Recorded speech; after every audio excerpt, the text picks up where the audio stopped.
드디어 2분기 어닝 쇼크를 딛고 3분기 어닝 서프라이즈로 돌아왔습니다. 아모레퍼시픽의 3분기 실적 리뷰에 대해서 전달해 드릴까 합니다. 자, 전체적으로요, 이 중국에서의 흐름이 그대로 가져갔다고는 하지만 우려감이 해소되는 부분이 나오고 있다고도 합니다. 자, 제 지난 영상을 보신 분들은 아시겠지만요, 이 아모레퍼시픽이 중국에 대응하고 있는 움직임도 계속 보여주고 있고, 또 이런 흐름이 내년에는 더욱더 극대화될 것으로 예상이 되고 있기 때문에 전체적인 이 실적의 리뷰와 그리고 향후의 움직임들까지 오늘 알아보는 시간 가져보도록 하겠습니다.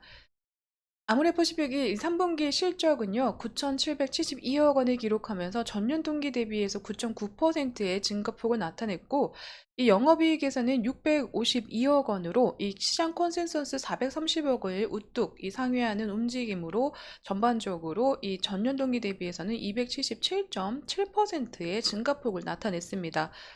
국내에서와 그리고 아모레퍼시픽 전체적으로는 전년 동기 대비해서 이 성장한 모습을 보여줬지만요.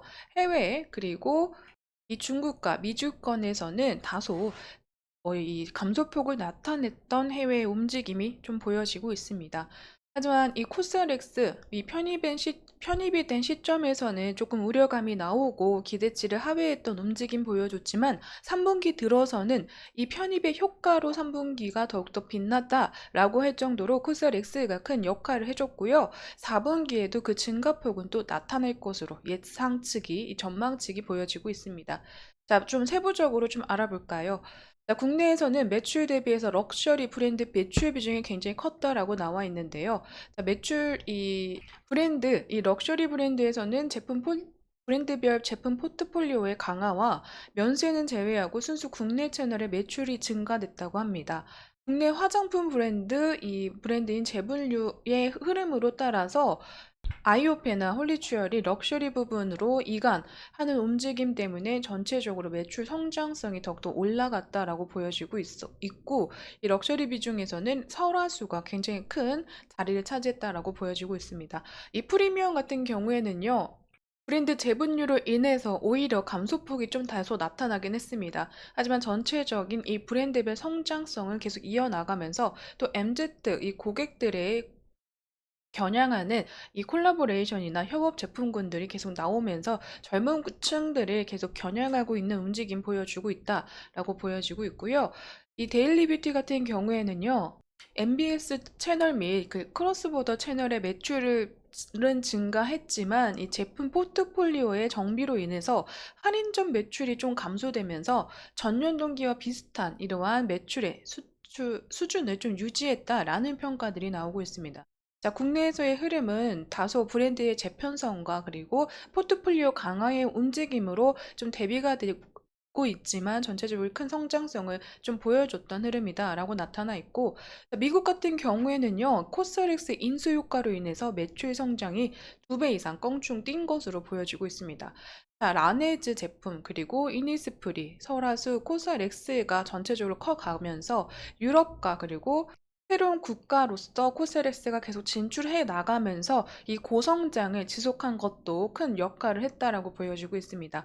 자, 라네즈의 이 립 슬리핑 마스크 같은 경우에는 이 하반기 들어서 더욱더 크게 인기가 올라가고 또 신제품들이 계속해서 좀 출시가 되면서 그 이상의 흐름들도 하반기까지 가져가지 않을까라는 전망치가 나오고 있습니다. 자, 중국에서는요, 적자폭이 계속 이어졌습니다.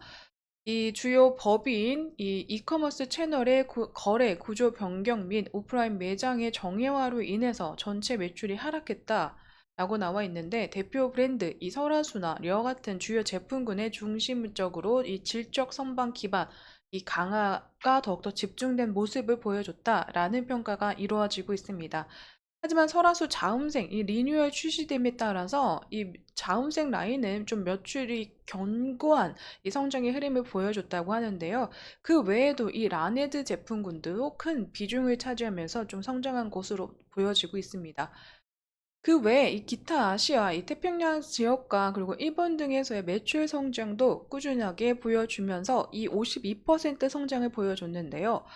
새로운 국가로서 이 설화수와 그리고 라네즈 대표 라인의 중심적인 매출 성장이 좀 보여줬다라고 보여지면서 이 코스알엑스의 또 매출 성장이 한몫한 것으로 나타나 있고요. 일본 역시 코스알엑스 편입 효과로 인해서 전체 매출이 성장한 모습을 보여주면서 오프라인의 시장에 강점을 가지고 있는 일본에서 점포 확장 그리고 팝업 행사들을 추가적으로 진행하면서 이 오프라인에서의 고객 대응력을 올린 것으로도 나타나 있습니다.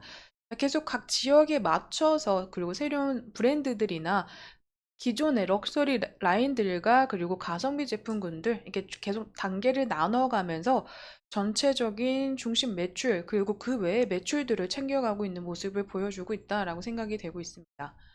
자, 중국 법인 그리고 미국 법인도요, 전반적으로 커가고 있는 현 시점이라고 생각이 되고 있는데, 중국 법인 같은 경우에는 하락세가 다소 멎어지더니 다소 주춤하지만 이 하락의 폭은 좀 멈춰지고 둔화된 모습이 나타나 있다라고 생각이 되고 있고, 북미 법인 같은 경우에는 다소 가파르게 상승했던 흐름에서 주춤하고 좀 꺾인 모습이 나타나고 있지만 추세적으로 하락의 흐름이다라고 보기에는 좀 어렵다라는 평가들이 있지 않나라고 싶습니다.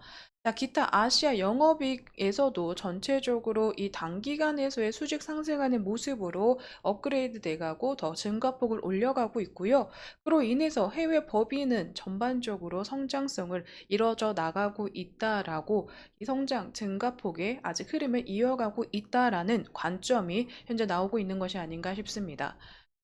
자, 하지만요, 이 미국에서의 흐름이 조금 둔화된다. 이러한 움직임 때문에 코스닥스의 자체적인 매출이나 이 기대치가 하향돼 가고 있다라고 보여지고 있는데, 미국 아마존 내에서의 화장품 브랜드들의 경쟁이 K뷰티는 물론이고 전체 화장품에서의 브랜드 경쟁이 계속 심화되고 있습니다. 그러므로 인해서 현재 매출 증가 속도가 좀 둔화된다라는 점에서 우려감이나 피크아웃을 논한다고 또 나와 있지만, 이 코스렉스 같은 경우에는 1, 2위 이러한 왕위에 있다가 21위까지 좀 밀려남에 따라서 우려감이 있는 거지만 아직까지는 그래도 랭킹에 이름을 올리면서 판매가 되고 있다라는 점, 또 추가적으로는 한국 화장품 이 전체적인 뷰티 시장의 1위의 국가에 올라가 있는 미국에서 가파른 증가세로 어, 성장률이나 이런 부분에서는 둔화될 수 있겠지만 이 증가세는 이어지고 있고 그 흐름을 잘 타고 있으면서 그 인지도와 평가 면에서의 떨어지고 있는 점은 아니라는 거,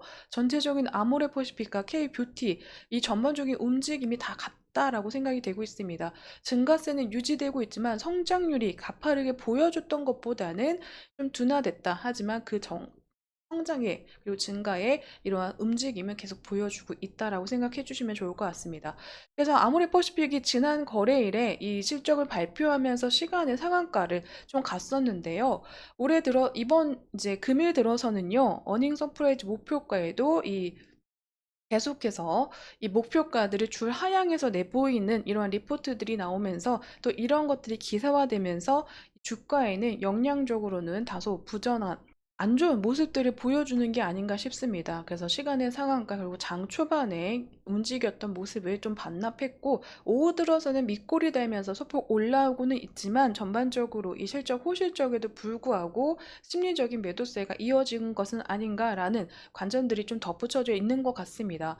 아모레퍼시픽에 대해서 전체적으로 이 새로운 이 사업의 방향이 조금 더 필요하다라고 얘기하시는 분들도 많고 코스닥 X 편입 효과가 굉장히 기대치가 컸는데 이 부분에서의 우려감이 나오면서 아모레퍼시픽 자체적인 평가가 저하되고 있는 것은 저는 맞지 않다라고 생각이 되고 있습니다.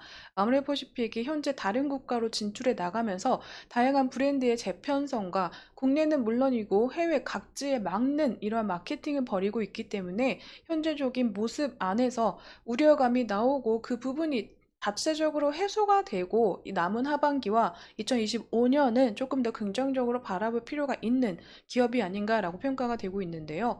자, 하반기에 그리고 내년의 흐름에서는 계속 이 밑에 있었던 아시아의 매출 성장이 조금 더 올라올 수 있는 한 해로 시작이 되고 마무리가 되는 2025년이 아닐까도 싶습니다. 자, 북미나 유럽이나 그리고 아시아, 국내 전체적인 성장률을 가져가주는 2025년으로 보여지면서 현재보다 더 큰 성장을 앞두고 있는 기업으로도 나타나 있습니다. 그렇기 때문에 잘 되고 있는 기업의 기대치를 너무 올려서 그걸 깎아먹는 우려감이 나타나는 시장의 흐름을 이제 바라는 것이 아니라 전반적으로 잘하고 있는 기업들이 성장해 나가는 모습으로 기대감을 조금 더 심어주는 한 해와 그리고 2025년 내년의 흐름을 조금 더 지켜보시는 게 어떨까 싶습니다.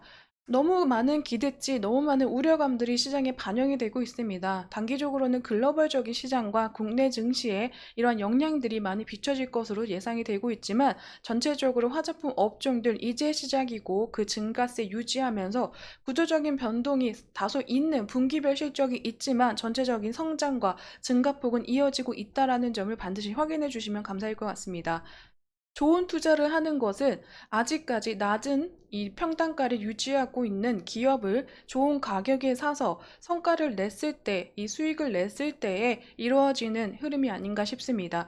이러한 평가들이 저하되고 있을 때는 남들이 다 보지 않고 있지만 이러한 종목들의 앞으로의 전망과 정보를 확인해 가시면서 투자할 가치를 삼아 가시는 게 어떨까 싶습니다. 화장품 업종들 전체적인 흐름 제가 빠르게 파악해서 또 정보 전달해 드릴 수 있는 영상으로 빠르게 찾아뵙도록 하겠습니다. 오늘 아모레퍼시픽 3분기 실적 리뷰와 향후 전망에 대해서 다소 살펴봤습니다. 계속 지켜봐온 기업으로서 우려감들이 나올 수 있는 부분을 해소되는 부분들까지 계속 체크해 갔었기 때문에 앞으로는 이 기대성으로서 지켜볼 만한 가능성이 더 큰 기업으로 평가가 되고 있고 그렇게 봐야 되는 것이 아닌가라고 저는 이러한 의견들을 좀 남겨드리고 싶습니다. 오늘 영상은요 여기서 마무리 짓도록 하겠습니다. 여러분 제 영상은 개인적인 견해와 의견들이 들어가 있습니다. 그렇기 때문에 투자하실 때는 반드시 참고용으로 사용해 주시기를 부탁드리도록 하겠습니다. 오늘도 제 영상 시청해 주셔서 감사드립니다.